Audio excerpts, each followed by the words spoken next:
اس کو سمجھنا چاہیے جیسے اس کو سمجھنے کا حق ہے، اور اس پر ویسے عمل کرنا چاہیے جیسے اس پر عمل کرنے کا حق ہے، اور اس کو پہنچانا چاہیے اس امانت کو اللہ کے ان تمام بندوں تک جن تک یہ قرآن نہیں پہنچا ہے۔ گویا قرآن کریم کے حقوق ہیں اور اس پر جو ہے ان تمام چیزوں سے پہلے اس پر ایمان لانا چاہیے۔ گویا یہ قرآن کریم کے حقوق ہیں، ان حقوق کو ادا کرنا چاہیے۔ اللہ تبارک و تعالی ہم سب کو ان باتوں پر عمل کی توفیق عطا فرمائے۔ اس کے بعد سورہ سبا شروع ہوتا ہے۔ سورہ سبا کے اندر جو ہے اللہ تبارک و تعالی، سورہ سبا مکی صورت ہے، اس کے اندر 54 آیات ہیں، 6 رکوع ہیں، ترتیب نزول کے اعتبار سے اس کا نمبر 58 ہے، اور ترتیب مصحف کے اعتبار سے اس کا نمبر 34 ہے۔ سبا یعنی قوم سبا کا اس کے اندر تذکرہ ہے۔ قوم سبا اللہ تبارک و تعالی کی جانب سے اسے بہت ساری نعمتیں ملی تھیں، بہت ساری نعمتیں اللہ تبارک و تعالی نے دیا تھا، لیکن ناشکری، غرور اور تکبر کے اندر یہ اس قوم کو اللہ تبارک و تعالی نے تمام نعمتوں کے درمیان ہلاک کر دیا۔ اللہ تعالیٰ نے انہیں زراعت کی نعمت سے، تجارت سے، فن تعمیر کی مہارت سے، اور ان کے باغوں کو سرسبز و شاداب بنا کر، اور ان کی بستیوں کو دونوں پہاڑوں کے بیچ میں رکھ کر جو ہے دونوں پہاڑوں کے درمیان رکھ کر اللہ تبارک و تعالیٰ ان کے سفر کو امن اور شانتی والا بنا دیا تھا۔ گھنی آبادی والی بستیاں تھیں، اور ان کے پانی کے ذخیرے کے لیے اللہ تبارک و تعالیٰ ان کے اندر اتنی صلاحیت دیا تھا کہ بڑے بڑے ڈیم بنا کر رکھے تھے، لیکن جب ناشکری آ گئی اور غرور آ گیا، تکبر آ گیا، تو اللہ تبارک و تعالی نے اس ڈیم کو، جس کو اللہ تبارک و تعالی نے قرآن میں سیل ارم کے نام سے یاد کیا ہے، اس ڈیم کو جو ہے توڑ دیا، اور اس کی وجہ سے بڑا بھاری سیلاب آیا اور پوری بستی تباہ اور تاراج ہو کر رہ گئی۔ گویا سب کے سب کس وجہ سے ہوا؟ ناشکری کی وجہ سے ہوا۔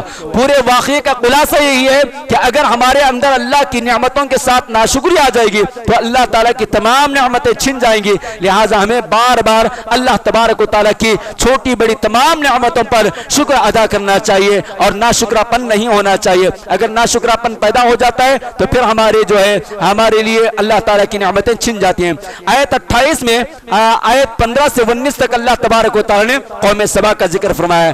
آیت 28 میں اللہ تبارک و تعالیٰ رسول اللہ صلی اللہ علیہ وسلم کے صفات کا اور آپ صلی اللہ علیہ وسلم کے اوصاف کا ذکر فرمایا ہے کہ اللہ کے نبی علیہ السلام وما ارسلناک الا کافۃ للناس بشیرا ونذیرا ولکن اکثر الناس لا يعلمون، کہ اے نبی ہم نے آپ کو تمام لوگوں کے لیے رسول بنا کر بھیجا ہے، صرف عرب کے نہیں، صرف ہندوستان کے نہیں، صرف مسلمانوں کے نہیں، بلکہ ساری انسانیت کے لیے ہم نے آپ کو رسول بنا کر بھیجا، آپ کو خوشخبری دینے والا بنا کر بھیجا، آپ کو ڈرانے والا بنا کر بھیجا، لیکن اکثر لوگ جانتے نہیں ہیں۔ وَيَقُولُونَ مَتَى هَذَا الْوَعْدُ إِن كُنتُمْ صَادِقِينَ، یہاں سے اللہ تبارک و تعالیٰ آیت 29 سے آیت 40 تک کفار مکہ جو بار بار اعتراض کرتے تھے اور قیامت کے آنے عذابات الہی کے لیے جلد بازی کیا کرتے تھے، ان تمام کا رد اور ان کی خود پسندیاں، یعنی وہ جو جس خوش فہمی کے اندر مبتلا تھے، ان تمام چیزوں کا رد کیا گیا ہے۔ اور عرب کے اندر اللہ تبارک و تعالیٰ نے یہاں ان کا رد کرتے ہوئے سورہ سبا کا اختتام فرمایا۔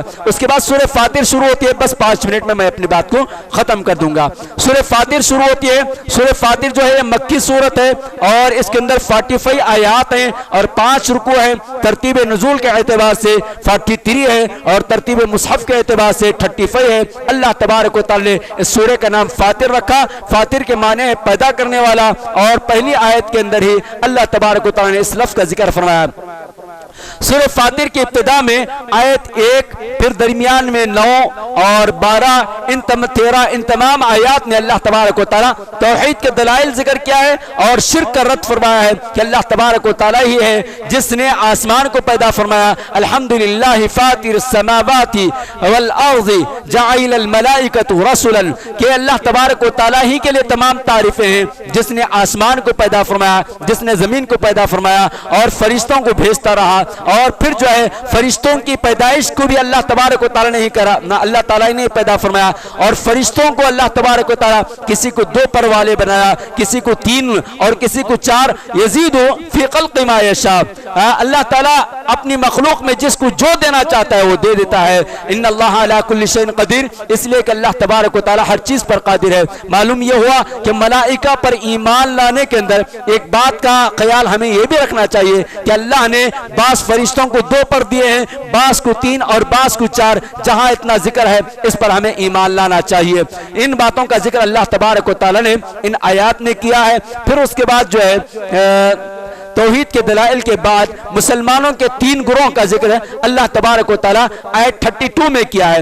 آیت 32 میں مسلمانوں کے جو ہے 3 گروہوں کا ذکر کیا ہے۔ ایک وہ گروہ جو نیک اعمال کے اندر بہت زیادہ آگے ہے، ایک وہ گروہ جو نیکیاں بھی کرتا ہے اور برائی بھی کرتا ہے، اور ایک وہ گروہ جو صرف برائیاں ہی کرتا ہے۔ تو اللہ تبارک و تعالی نے ان تینوں کا ذکر آیت 32 کے اندر بیان فرمایا۔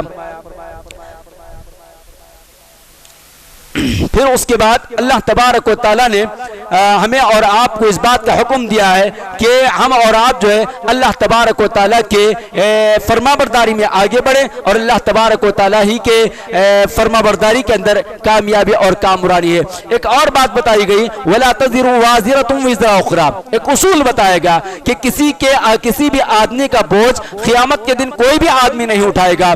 کیوں؟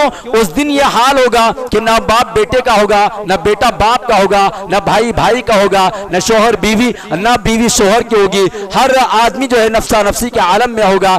ایسے موقع پر کوئی آدمی کسی کا بوجھ نہیں اٹھا سکتا ہے۔ بتانا مقصد یہ ہے کہ آپ اپنا بوجھ اس قدر ہلکا لے کر آئے کہ آپ کو جو ہے پریشانی نہ ہو، اور آپ کی نیکیوں کا وزن اس قدر وزن ہو کہ اللہ تعالیٰ کے فضل سے جو ہے آپ جنت میں چلے جائیں۔ ان باتوں کا تذکرہ ہوا۔ اس کے بعد جو ہے سورہ یاسین شروع ہوتی ہے، اور سورہ یاسین کی ابتدائی آیات شروع ہوتی ہیں۔ سورہ یاسین یعنی سورہ یاسین جو ہے مکی صورت ہے، 83 آیات ہیں، 5 رکوع ہیں، اور ترتیب نزول کے اعتبار سے جو ہے اس کا نمبر 41 ہے، اور مصحف کی ترتیب کے اعتبار سے 36 ہے۔ یاسین یا تو اللہ کا نام ہے یا نبی کا نام ہے۔ سورہ یاسین کے ابتدا میں 3 باتیں ہیں۔ رسالت ہے، رسالت یعنی نبی صلی اللہ علیہ وسلم کی رسالت کا ذکر ہے، انبیاء کے رسالت کا ذکر ہے، اور قریش کی مذمت بیان کی گئی، یعنی مکے کے نبی علیہ السلام کے خاندان کے جو احباب جو آپ صلی اللہ علیہ وسلم کے ساتھ ظلم اور زیادتیاں کیا کرتے تھے ان کی مذمت بیان کی گئی ہے۔ اور پھر اس کے بعد ایک گاؤں تھا جہاں لگاتار 3 رسول بھیجے گئے، مگر گاؤں والوں نے ان تینوں نبیوں کی بات نہیں مانی، ماننے کے بجائے جو ہے ان تینوں نبیوں کے ساتھ زیادتی کرتی رہے۔ تو اسی درمیان ایک آدمی جس کا نام حبیب بن موسیٰ النجار کے نام سے مشہور ہے، تو وہ جو ہے لوگوں کو دعوت دیتا ہے کہ کیا تم ایسے آدمی کو ٹھکرا رہے ہو جو ہے اس بات کی دعوت دیتا ہے، اس بات کی دعوت دیتا ہے کہ اللہ کے علاوہ کوئی نہیں، وہ تم سے کسی قسم کا کوئی اجر نہیں مانگتا ہے۔ انشاءاللہ اس کی پوری تقریر جس کو اللہ تبارک و تعالی نے 23ویں پارے کے شروع میں نقل کیا ہے وہ 23ویں پارے میں آپ کو سنائی جائے گی۔ اور پھر اس کے ساتھ ساتھ جو ہے سورہ یاسین کے تعلق سے بہت سارے غلط فضائل مسلمانوں کے درمیان گھڑ لیے گئے ہیں۔ آپ علیہ السلام کے نام سے نسبت دے کر سورہ یاسین کی فضیلت ہے گویا بیان کر کر کے ہر گھر کے اندر اور ہر دکان کے اندر اور ہر مسجد کے اندر گویا سورہ یاسین کو پڑھنے کے تعلق سے یا سورہ یاسین کے تعلق سے بہت ساری غلط باتیں رائج کر گئی ہے۔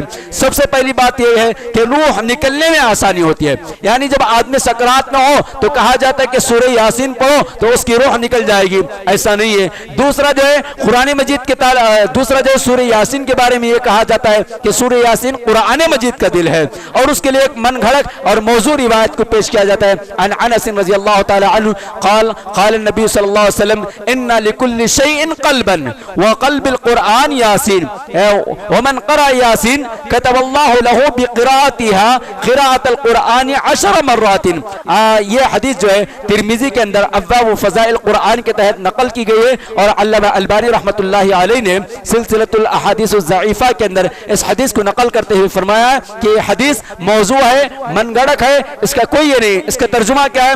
آپ صلی اللہ علیہ وسلم کی جانب نسبت دے کر کہا جاتا ہے کہ آپ نے فرمایا ہر چیز کا دل ہے، اور قرآن مجید کا دل سورہ یاسین ہے، اور جو بندہ سورہ یاسین پڑھتا ہے اللہ تبارک و تعالی اس کے ایک سورہ یاسین کے پڑھنے کو جو ہے 10 مرتبہ مکمل قرآن پڑھنے کے برابر لکھ دے گا۔ تو اس طرح بہت ساری من گھڑت باتیں سورہ یاسین کے تعلق سے پھیلی ہوئی ہے۔ اللہ تبارک و تعالی سے دعا فرمائے کہ اللہ تبارک و تعالی ہم سب کو صحیح احادیث کو جاننے اور صحیح علم حاصل کرنے اور اس پر عمل کرنے کرنے کی توفیق عطا فرمائے۔ اللہ تبارک و تعالی قرآن مجید کا مطالعہ کرنے، قرآن مجید کی تعلیم کو حاصل کرنے، قرآن مجید پر غور و فکر کرنے اور اس پر عمل کرنے والا بنا دے۔ اللہ تبارک و تعالی پیغام قرآن کے تحت جتنی حق و جتنی باتیں حق ہیں وہ آپ کی جانب سے ہے، اور جو باتیں ناحق ہماری زبان سے اگر نکل گئی ہیں تو اللہ وہ ہمارے نفس اور شیطان کی طرف سے ہے۔ اللہ اس سے ہمیں بچا لیجئے عمل کرنے سے، اللہ ان غلطیوں کو معاف فرما دیجئے۔ اللہ ہمیں طاقت آج آپ کی افضل ترین رات کی تلاش کے لیے آپ کے نبی کے حکم کے مطابق ہم آپ کے گھر میں بیٹھے ہوئے ہیں، اس کو تلاش کر رہے ہیں۔ اللہ آپ ہمیں شب قدر عطا فرما دیجئے، اللہ ہمیں قدر والی رات عطا فرما دیجئے۔ اللہ اس کی عبادتیں نصیب فرمائیے، اس کے فضائل نصیب فرمائیے، اس کا اجر و ثواب نصیب فرمائیے۔ اے اللہ ہماری دعاؤں کو قبول فرمائیے، ہماری عبادتوں کو قبول فرمائیے، ہمارے قرآن مجید کے پڑھنے سننے سنانے کو قبول فرمائیے۔ نماز تراویح میں جو قرآن سنا جا رہا ہے اس کو قبول فرمائیے، پیغام قرآن کے تحت جو کچھ سنا جا رہا ہے اس کو قبول فرمائیے۔ اللہ ہماری زندگیوں میں خیر و برکت عطا فرمائیے۔ اللہ جتنے باتیں یہاں ہمارے مومن مردوں کے لیے اور مومن عورتوں کے لیے کہی گئی اللہ اس پر عمل کرنے والا بنا دیجئے۔ اللہ ہمیں 10 صفات اپنے اندر پیدا کرنے والا بنا دیجئے۔ اللہ ہماری مائیں، ہماری بہنیں اور ہماری بیٹیوں کو پردے کا اہتمام کرنے والا بنا دیجئے، گھروں میں رہ کر آپ کا ذکر کرنے والا بنا دیجئے، نمازوں کی پابندی کرنے والا بنا دیجئے، گھروں میں رہ کر کلام مجید اور احادیث رسول علیہ السلام کی تعلیم لینے والی بنا دیجئے۔ اللہ ہم مردوں کو ہماری مائیں اور بہنیں اور بیٹیوں کی صحیح تعلیم و تربیت کا انتظام کرنے کی توفیق عطا فرمائیے۔ اللہ رمضان کی تمام سعادتیں نصیب فرمائیے، اللہ تمام برکتیں نصیب فرمائیے۔ اللہ رمضان قریب القدم ہے، اللہ جتنا کچھ باقی ہے اللہ اس میں تمام نعمتیں عطا فرمائیے۔ اللہ جو ہم نہیں پا سکے ہیں اللہ آپ بہتر جانتے ہیں، اللہ ہماری تقدیر کو بہتر بنا دیجئے۔ اللہ ہماری روزی روٹی کے مسائل کو حل فرما دیجئے، ہمارے صحت و عافیت کے مسائل کو حل فرما دیجئے۔ اللہ ہماری زندگیوں میں خیر و برکت عطا فرمائیے، جو بیمار ہیں انہیں شفاء کاملہ عاجلہ عطا فرمائیے۔ اللہ جو دواخانوں میں بیمار ہیں، جو گھروں میں بیمار ہیں، جو بیمار رہنے کے باوجود بھی آپ کے گھروں کو لازم پکڑے ہوئے اللہ ان سب کو شفاء کاملہ عاجلہ عطا فرمائیے۔ اللہ جو بے روزگار ہیں اللہ انہیں حلال روزی روٹی عطا فرمائیے۔ اللہ جو حرام کے اندر ڈوبے ہوئے ہیں اللہ انہیں حلال کی طرف لے آئیے، اللہ حرام سے بچا لیجئے۔ اللہ جو لوگ مقروض ہیں اللہ ان کے قرضوں کی ادائیگی کے لیے آپ غیب سے اپنے خزانوں کو کھول دیجئے۔ اللہ جتنے بھائیوں نے بھی قرضدار ہیں اور جن لوگوں نے بھی ہم سے دعا کی درخواست کی اور نہیں کی اللہ ان سب کے قرضوں کی ادائیگی کے لیے آپ غیب سے ان کی مدد فرمائیے۔ اللہ وہ قرض ادا کرنا چاہ رہے ہیں لیکن اللہ راستے نہیں بن پا رہے، اللہ اگر آپ چاہے تو یہ قرض اور یہ راستے بند نہیں ہو سکتے ہیں۔ اللہ آپ دینے پر آئے تو کوئی روک نہیں سکتا ہے۔ اللہ آپ کی رحمتیں نازل فرمائیے، آپ کی برکتیں نازل فرمائیے۔ اللہ ہمارے بچوں کو نیک بنا دیجئے، اللہ ہمارے بزرگوں کو نیک بنا دیجئے، اللہ ہمیں والدین کی خدمت کرنے والا بنا دیجئے۔ اللہ ہم میں سے جن کسی کے والدین یا ایک کا اگر انتقال ہو گیا ہے تو اللہ ان کی مغفرت فرمائیے، کروٹ کروٹ جنت الفردوس میں اونچا اور اعلیٰ مقام عطا فرمائیے۔ اللہ ہم سب کو قرآن پڑھنے والا بنا دیجئے۔ ربنا تقبل منا انك انت السميع العليم وتب علينا انك انت التواب الرحيم سبحان ربك رب العزة عما يصفون وسلام على المرسلين والحمد لله